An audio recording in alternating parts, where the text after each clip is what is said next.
The New York Police Department arrested a man for allegedly threatening to bomb Saturday Night Live studios right here where we're sitting in 30 Rock. The threat did not turn out to be credible, according to law enforcement officials. Police identified the suspect as 48-year-old Michael Branham. He appears to be the same man who actor Scarlett Johansson previously accused of stalking her in a restraining order application. NBC News law enforcement and intelligence correspondent Tom Winter joins us now. Tom, thanks for being here. So Branham arraigned yesterday. He pleaded not guilty to these charges. What more do we know about this incident and the potential link to Scarlett Johansson? Sure. So apparently the arraignment was around 10 o'clock last night. And a couple of days ago, earlier in the week, actually on Tuesday, there was a threat that was communicated to a college in Connecticut. And basically, according to the charging documents, this individual, Branham, made a statement saying, the next time you see me, I'll be on CNN because I will have blown up the SNL studio, generally is what he said. This was an electronically communicated threat. There's no indication to what you were talking about before, that this threat was credible in any sort of way.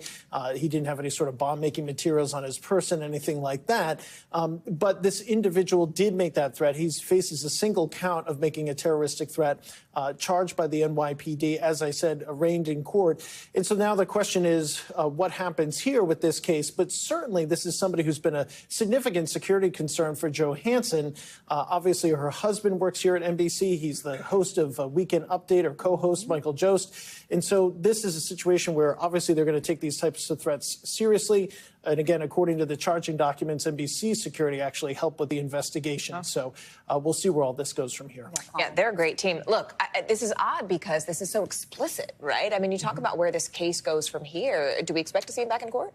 Right. We do expect to see him back in court. He will perhaps face additional charges. Now I think this reopens for Johansson the opportunity to go back to courts in California. There was a very detailed document, an affidavit by her private security, which detailed some of the things that they allege he was up to, and certainly paints a pattern of disturbing behavior. Given this probably helps her argument, at least for a restraining order. Yeah, curious to see what happens there. Tom Winter, as always, thank you so much. Thank you, Tom.